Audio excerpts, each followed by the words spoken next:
Hello, welcome to Have Toga Will Travel, a podcast exploring the Mediterranean world, ancient and modern, through the eyes of two former classics professors. I'm Emily. I'm Cam. And we're your hosts. So today we're going to tackle a different part of the ancient world.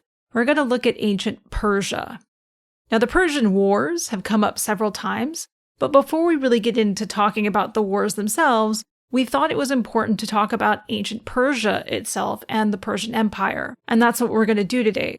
So we're going to talk a little bit about who the Persians were, talk about their language and culture, but also their empire, how it comes to be, and what this sort of imperial structure looks like. We know there's at least one listener who's really been waiting for this series of episodes. So Giles, wherever you are, these ones are for you. Yes, Giles. We were thinking about you when we put these together. All right, so let's start by talking a little bit about who the Persians were. When we use the word Persians in an ancient context, we're really referring to a group of Iranians who settled in the region we know as Parsa, what is now the Fars province of modern Iran. They settled there probably around 1500 BCE. This is an area situated on the east side of the Persian Gulf. Parts of it are mountainous, and parts of it are at the western edge of what we usually call the Iranian Plateau, which extends quite a bit further east, all the way up basically to modern Afghanistan. Broadly speaking, the Iranians were peoples with closely related languages and cultural practices who entered what is now modern Iran probably in the second millennium BCE. Yeah, and this movement of Iranians was part of a larger kind of linguistic and cultural dispersion that brought people speaking Indo-European languages from somewhere in Central Asia, west through what are now modern-day Iran, modern-day Turkey, and into Europe, and east through what are now Afghanistan and Pakistan into India. And of course, this Indo-European migration is what brings a lot of the languages that we know into Europe and Western and Southern Asia, and encompasses the largest modern-day linguistic family. When and where this happens remains a point of controversy, which we probably can't get into in a lot of detail here in what is supposed to be only an hour-long podcast. But I have noticed that Indo-Europeans have been in the news a lot lately, since there is a recent study which suggests that their homeland seems to be in the North Caucasus, rather than has been argued more often in recent years east of the Caspian Sea. That's still a point of debate, so only time will tell. But for the moment, let's talk a little bit about the Persian language, and in particular, Old Persian, the language the Persians spoke in the period in which they entered into conflicts with the Greek world. Old Persian is a part of the bigger Indo-European language family, which means ultimately it's related to a whole lot of European languages, including English. It belongs to a very specific branch in the Indo-European family, the Indo-Iranian branch, which split from the larger family sometime in the 3rd millennium BCE, and modern Farsi, spoken in contemporary Iran, is a direct descendant of Old Persian. Of course, the Indo-Iranian branch is also going to give us other languages like Sanskrit and Hindi and things like that. Now, even though these different languages in the broader Indo-European family were related to one another, most were not mutually comprehensible. There were real differences between them in terms of syntax, vocabulary, morphology, and most importantly, phonology. That is, the basic speech sounds in a language. But because we're nerds, we're going to illustrate differences in phonology by talking a little bit about Persian names and how those names get brought over into other languages. So when we, and I say we, I mean us in this moment, but also we collectively, when we use Persian names, we're not actually using the Persian names. The names that we tend to use are, and you can track this, the Latinized version of Hellenized versions of the actual Persian name. And we're going to take you through a few examples of these. First, one of the figures that we have mentioned before. He is a character. He is a character, that is true. Darius, or in English, you might even hear people say Darius. So this is the Latinized version of the Greek Dareios, which is the Hellenized or Greekified version of the Persian name Darayavaush. And this means in Persian something like holding firm the good. And for the language nerds out there, the name Darayavaush actually shares a common Indo-European root with words we have in English like firm, throne, and dharma. Likewise, the name of Darius' son, Xerxes, is the Latinized version of the Greek name Xerxes, which in turn is the Greekified version of the Old Persian name Shayarsha, means something like ruler among kings. And it too shares a common root with words that have come into English, most notably Shah, and interestingly enough, checkmate. Shahmat, the king is dead. Oh, okay. And then we have the queen that we talked about last time, Atossa. Now, Atossa, helpfully, is the same in Latin and Greek, but her Persian name was actually Hutautha, and it seems to mean something like bestowing richly or well-granting, and it shares a common root with words like euphemism or eugenics, that EU prefix. It might possibly, because the etymology is a little uncertain, it might share a common root with a word like thaw as well. And finally, we'll touch on Cyrus, who is one of the main characters we're going to talk about in today's episode. That name comes from the Greek name Kouros, which once again is a Greekified version of an Iranian name, in this case, Kourosh.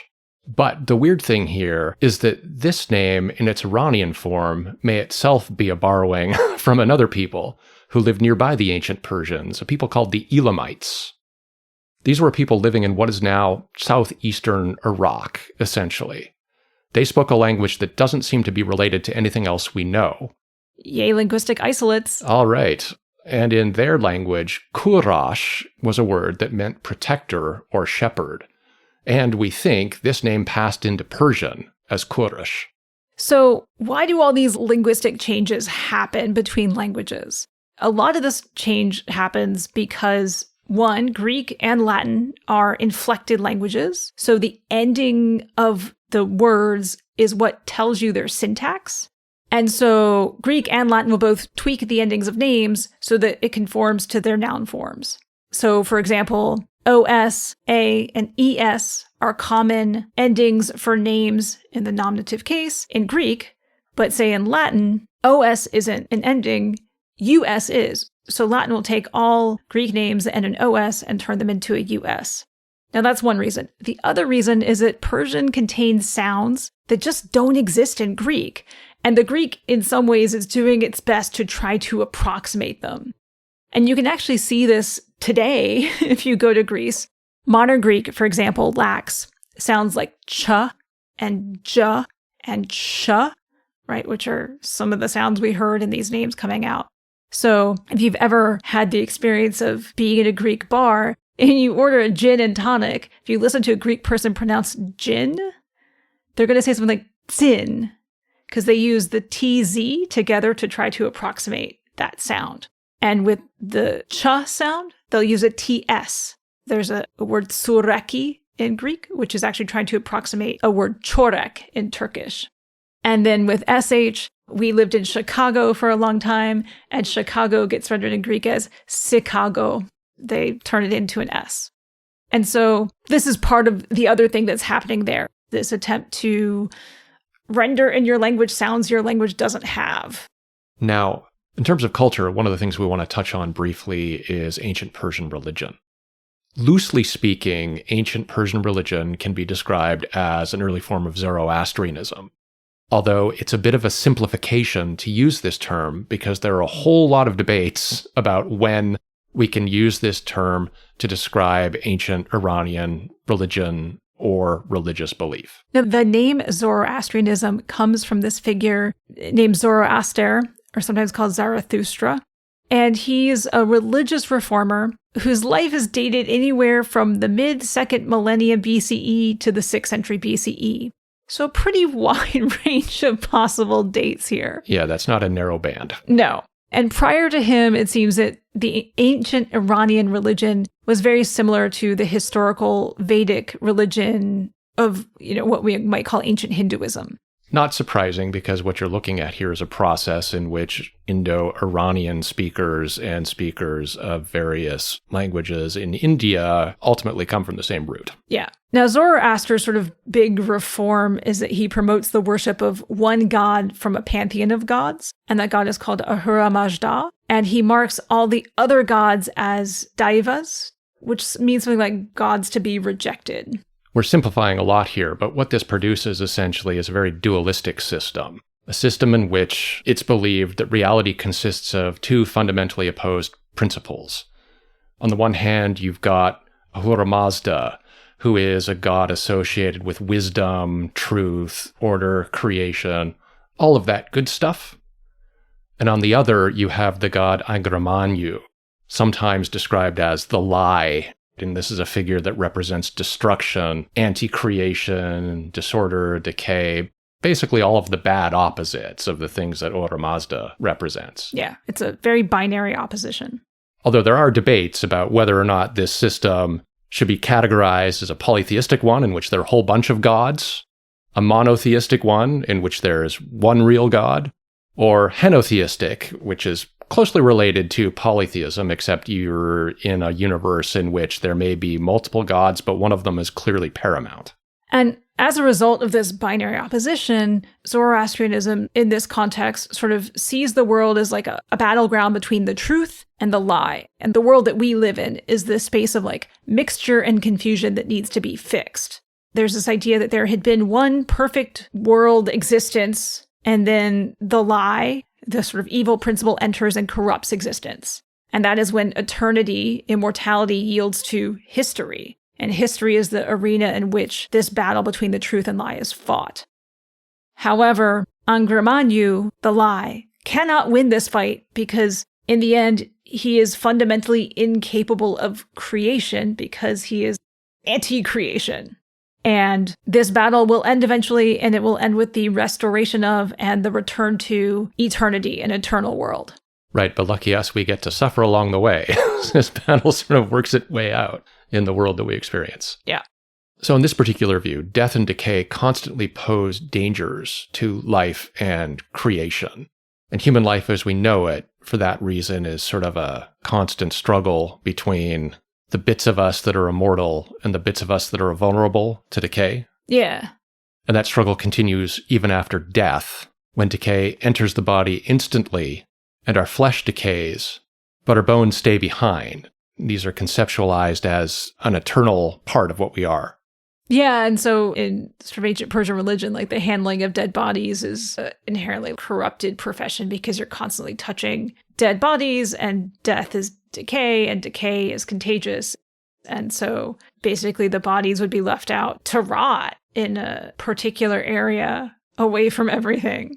And then after the flesh was gone, the bones would be collected and buried because those are not subject to decay and therefore you can handle them. Excarnation. Yep. On the metaphysical side, after death, you go to what's called the bridge of judgment. And the truthful and the liars are divided. And so the truthful are sent up to the house of the song, and the liars are sent down to the house of the lie to be purified for the moment when everyone will be returned to this sort of uncorrupted eternity. Now, as we'll see in a bit more detail later, these religious ideas percolate all through the Persian view of the world around them.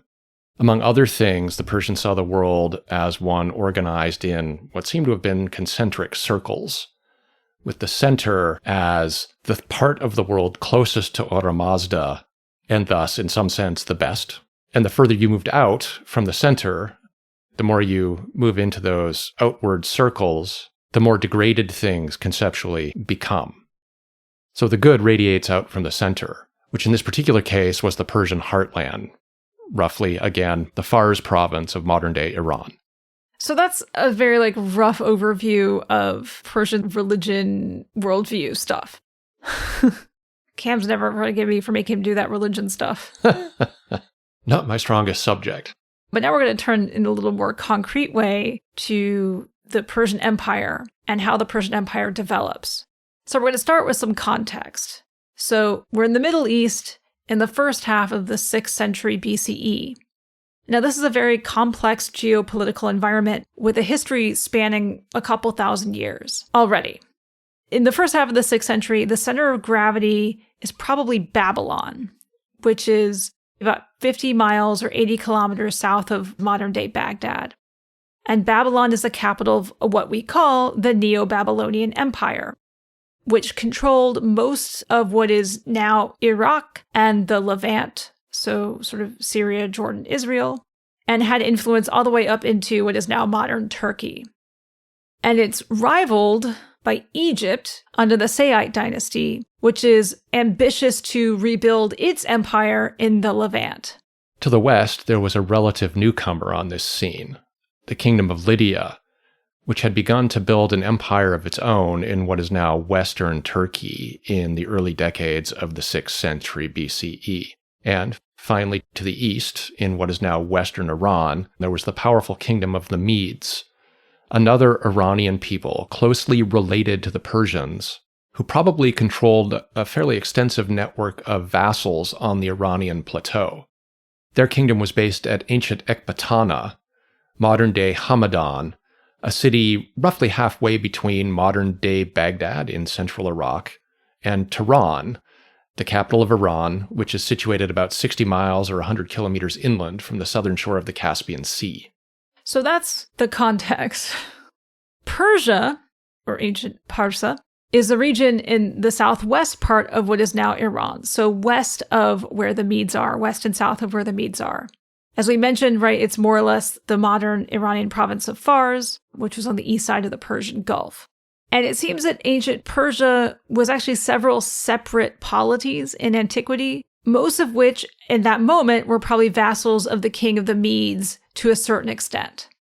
Now, by the middle of the 6th century, the ruler of one of these polities in ancient Persia, specifically a place called Anshan, was the guy we now know as Cyrus the Great. That is, Kurush, to give him his ancient Persian name. We have a bunch of stories about his childhood, none of which, interestingly enough, are actually written by ancient Iranians. The stories we have all come from Greek authors. It's a weird feature of the Persian Empire that they did not have a native tradition of writing history. The most important Greek version we have is the version we find in Herodotus, the great Greek historian of the middle 5th century BCE. And according to Herodotus, Cyrus was actually the grandson of the ruler of the Medes, a guy named Astyages, who, apart from being Cyrus's grandfather, was also Cyrus's overlord. Herodotus' stories about Cyrus draw on what is clearly folklore, and as such, they're pretty colorful. Yeah, so Herodotus tells a few stories about dreams that Astyages has about his daughter, who is Cyrus's mother. And one of them is that he has a dream that she urinates and floods all of Asia with her urine.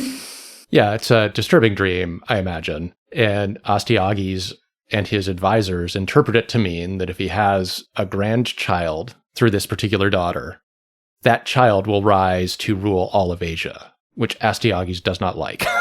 And he views this as a threat to his own power. So what he decides to do is marry off his daughter, to whom Herodotus gives the name Mandane, to a nobody, in this case, to the Persian ruler of this dinky little place, which we know as Anshan. So after he marries his daughter off, our friend Astyages, Herodotus tells us, has another dream about his daughter, wherein a vine sprouts from her womb and grows to spread all over Asia. Another pretty disturbing dream. And this dream, in the view of Astyages and his advisors, just reinforces the theme of the first dream. Astyages has tried to marry off his daughter to a nobody, but that daughter is still going to bear a son that will come to rule all of Asia. Again, Astyages doesn't like this, so he decides to act a bit more directly. He decides he's going to recall his daughter to court, and when the child is born, he'll kill that child by exposing it. This never works in ancient stories. It really doesn't, so don't be shocked when it doesn't work in this particular story either. Astyages makes one of the classic blunders. So after the child is born, he gives the child to one of his advisors, Harpagus, to expose. Harpagus gives it to a shepherd to expose, and the shepherd instead takes the baby home to his wife. I've got this kid I'm supposed to expose. And she's like, well, my child just died. We'll keep this one instead and just raise this one as our own. And her name, interestingly, Herodotus gives it as Kune, which means female dog in Greek. Yeah, a lot of overlap with other stories that you may have heard about other famous figures in antiquity. So the one that all you Latin kids will probably know by heart is the story of Romulus and Remus being suckled by a she-wolf. Yes, and wolves and dogs not that far apart. No, so here is our female dog basically rearing the abandoned child. Yeah. Very, very common story pattern. Yeah. So Cyrus survives. Now, if all of this is true, clearly Cyrus's relationship with his grandfather didn't get off to a great start. And that's going to kind of show in that, in the late 550s BCE, Cyrus, who has regained his status as a child of Mandane, attacks and overthrows his grandfather Astyages. And presumably he is then able to assert his own authority over Astyages' former vassals and laying down the foundation for what would become the Persian Empire, functionally by taking over the Median Empire. Now from there, according to Herodotus, Cyrus expanded his young empire quickly, beginning in the 540s with a war against the young Lydian kingdom in what is now Western Turkey. This war, we're told, was triggered in part by the ambitions of the Lydian king, a guy named Croesus, who was trying to expand his own little burgeoning empire into central and eastern Anatolia, where Cyrus may have had vassals already. And those ambitions, it seems, prompted Cyrus to attack. Now, Croesus himself gets some fun little stories in Herodotus, too. In particular, there's the somewhat famous one where Croesus, before he goes to war against the Persians, first he tests all of the oracles in the known world, and it comes back that the Delphic oracle is the only one that's reliable. So he then asks the Delphic oracle, all right, well, should I go to war against the Persians? And gets the message back, if you go to war against the Persians, a great empire will fall. And Croesus is like, great, let's do it. Another classic mistake here. Yeah, because in the early to mid 540s, Cyrus is going to overwhelm the Lydian kingdom, probably has Croesus executed, and then, of course, imposes his authority over Croesus's former imperial subjects, including, and we'll get into a bit more detail on this later, Greek cities on the west coast of Anatolia. So with his defeat of Croesus, Cyrus controlled an extent of territory that consisted now probably of most of western Iran and most of what is now modern Turkey. But he wasn't yet done. Next, he took on the Neo-Babylonian Empire. He fought a decisive battle in October of 539 BCE, sacked and destroyed a place called Opis, not too far from Babylon itself, massacring and enslaving its population. The sheer scale of the violence he doled out on this particular occasion prompted the Babylonian elite to depose their own ruler, a guy named Nabonidus, and to open the gates to Cyrus. Cyrus's capture of Babylon in 539 brought the entirety of what we call the Neo-Babylonian Empire into Cyrus's hands. That is, most of Iraq and most of the Levant. Cyrus is then going to spend the next few years probably fighting to bring what is now eastern Iran and parts of Central Asia into his empire. And this leads to campaigns in ancient Bactria, which is more or less modern-day Afghanistan, and Sogdiana, which is roughly modern-day eastern Uzbekistan and western Tajikistan. And it seems that Cyrus is probably killed during these campaigns somewhere around 530. And that brings us to one last great story from Herodotus. There's a recurring theme in Herodotus' story about Cyrus, that Cyrus goes too far at the end of his life, tries to conquer territories that don't belong to him, including the territory of a queen named Thamyris. She, of course, doesn't like this, and she tells him directly that she'll sate his thirst for blood. And in the end, she does.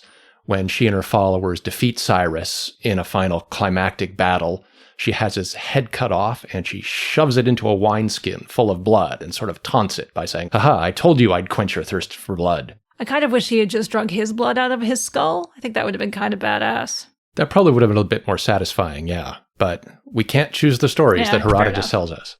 Anyway, once Cyrus was dead, his immediate successors continued conquests that drove the expansion of the Persian Empire. His son Cambyses personally led a campaign that resulted in the conquest of Egypt in the 520s. When Cambyses in his turn died rather young, in about 525, power was usurped by Darius the Great, who, to be honest, probably murdered Cambyses' brother in order to get power himself. And Darius and his generals pushed the frontiers of the empire out further in several directions. In Libya, in the southwest, in the Indus Valley, essentially modern Pakistan in the Far East, and in the Black Sea, where Darius campaigned in what is now Romania and Bulgaria. So by 500, the Persian Empire was the largest empire in the history of the world to that point. It stretched from Egypt to the Black and Aegean Seas in the west, all the way to what is now Pakistan in the east. It really was a true world empire that incorporated tens of millions of people with an almost unbelievable diversity of languages, religions, and cultures. The sheer size and diversity of the empire brings us to our next major question.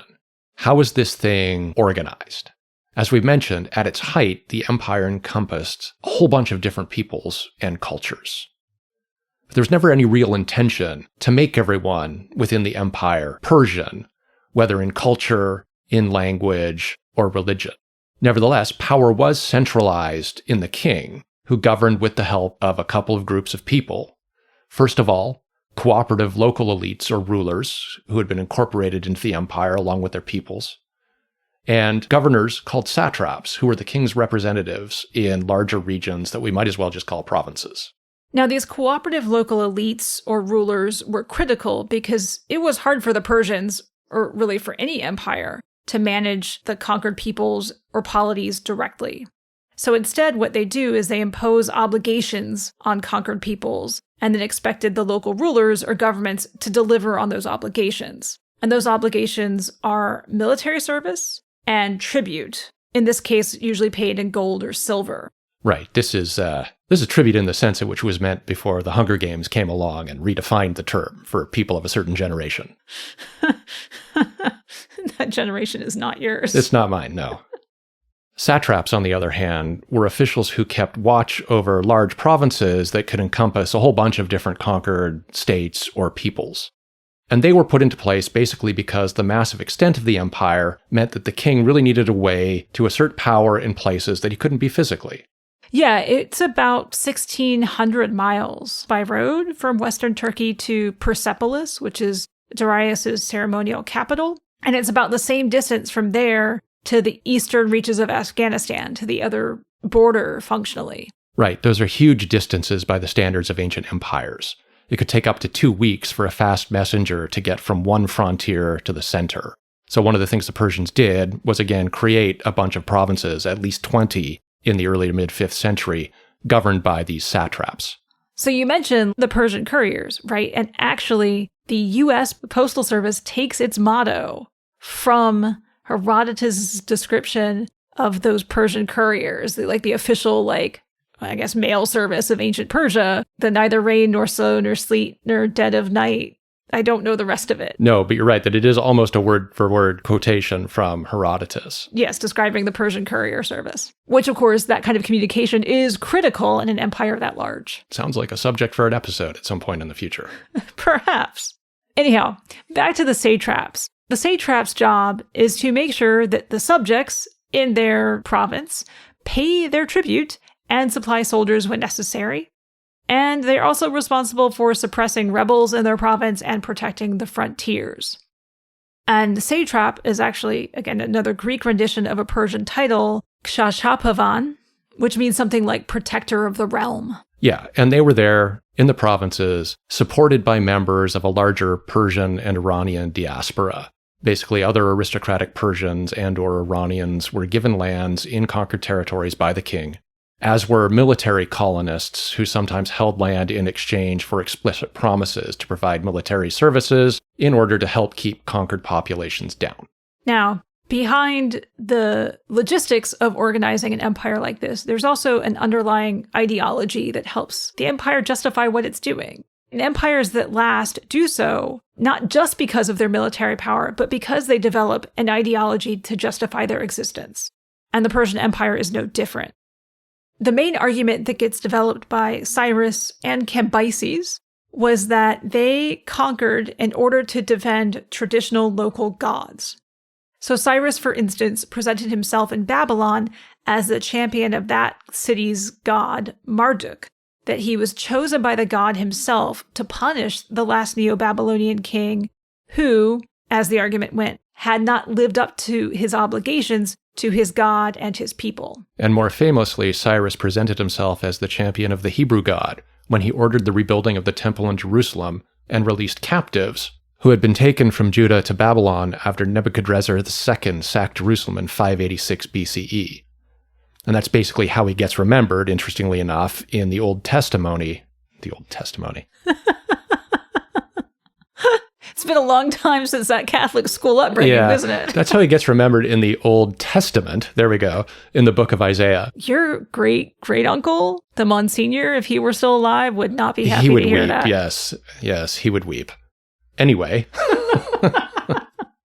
So in the book of Isaiah, we get Cyrus described, right? Thus says the Lord to Cyrus, you shall be my shepherd to carry out all my purpose, so that Jerusalem may be rebuilt and the foundations of the temple may be laid. Thus says the Lord to Cyrus, his anointed. And so that's a pretty clear and solid example of Cyrus using local religious beliefs, using local traditions to his own advantage to present himself as a ruler who will truly champion the interests of populations that had, in his view, been oppressed by his rivals. Now, this ideology continues to be developed further under Darius. And here we see strong evidence for a more elaborate ideology that builds on Cyrus's presentation by invoking Persian religious themes, specifically. So in his inscriptions, Darius presents himself as Ahura Mazda's representative on earth, that he is chosen by the god to fight back Angramanyu and the forces of chaos and to bring order, peace, and justice to the world and to his grateful subjects. And in a very famous relief sculpture carved on Darius's tomb, those subjects, right, the disparate peoples of the empire, come together to raise and support a dais on which the figure of Darius stands. It's a pretty powerful image. It makes the argument that the subjects consent to Darius's rule, that they recognize the benefits of empire. And this is an argument that Darius's successors, starting with his son Xerxes, basically build on. Yeah, it weirdly reminds me of the depiction of the Leviathan from Hobbes's Leviathan. Yeah, no, I can see that. Yeah. Funny, I always look at it and I see a bunch of Smurfs holding up the King Smurf, but I guess that maybe just reflects something about our different upbringings. I really want to know why you think the people look like Smurfs. Are they blue? That's the hats that a lot of them are hats, wearing. Right, yeah. Okay.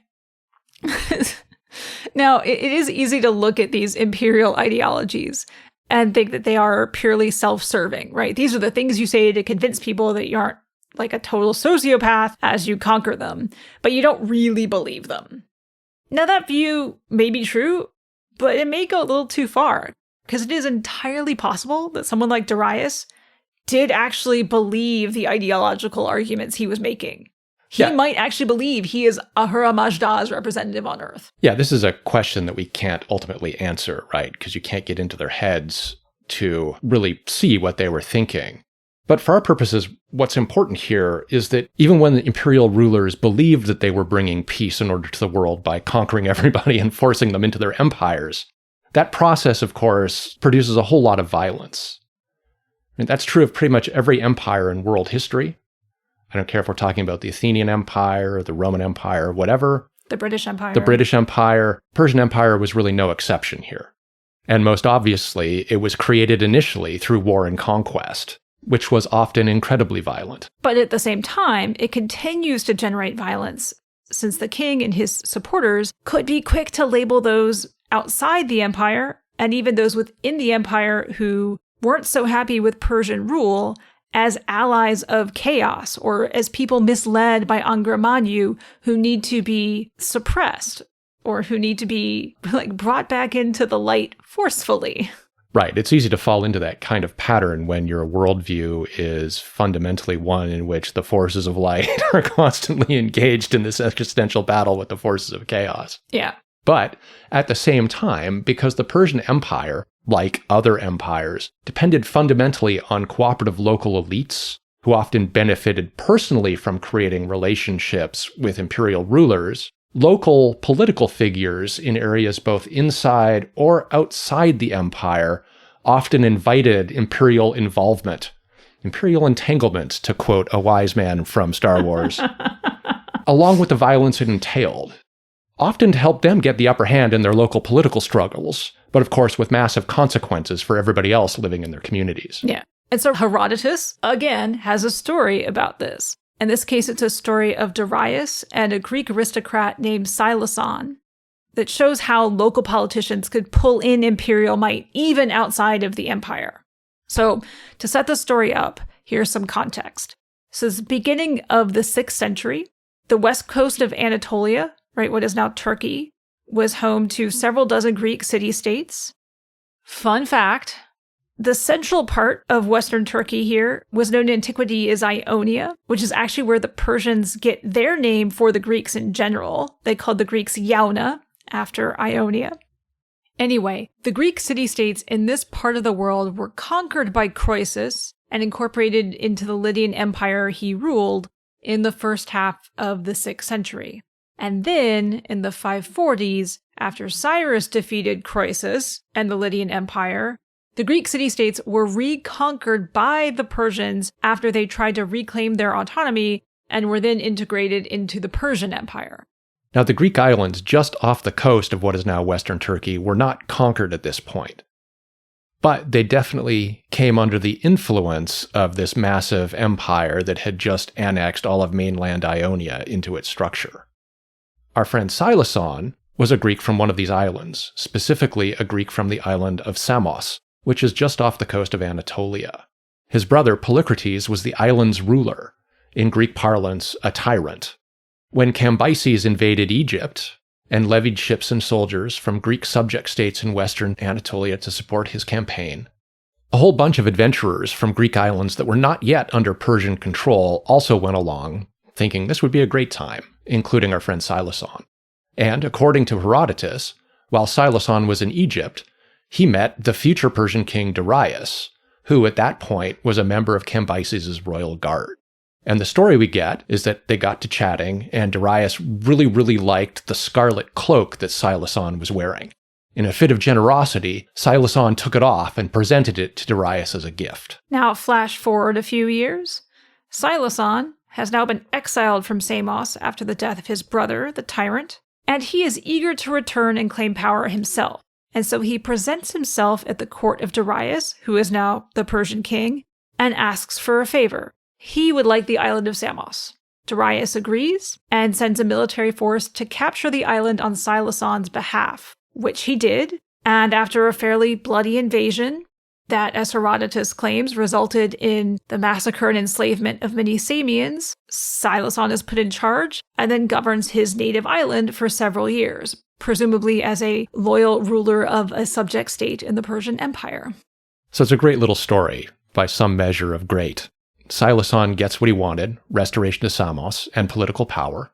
Darius too gets what he wants, another territory folded into the empire, brought under the just and loving care of the Persians, governed by someone who would preserve imperial order on Darius's behalf. And the only real losers here, of course, are the Samians, many of whom were now dead, enslaved, or subjects of both Syloson and the Persians, whether they wanted to be or not. And the Syloson story is not just like a one-off example. Listeners who've been following us from the beginning might see similarities between this story and the story of Hippias, the Athenian tyrant, whom Darius had hoped to reinstall at Athens when the Persians landed at Marathon in 490. And in the next couple of episodes, we're going to talk in a lot more detail about Persian relationships with Greek city-states on the western frontier of their empire, and trace the origins of both Darius's campaign against Athens in 490 and his son Xerxes' campaign against the entirety of Greece 10 years later. The events known as the Persian Wars. Dun dun dun. So I guess that's it for today. I'm Emily. I'm Cam. And this has been Have Toga Will Travel. Subscribe to our show wherever you get your favorite podcasts, and follow us at havetogawilltravel.com or on all the socials. And if you have any questions or any topics you'd like to see us cover, please feel free to reach out. And if you like this episode, tell a friend about us. Thanks for listening, everybody.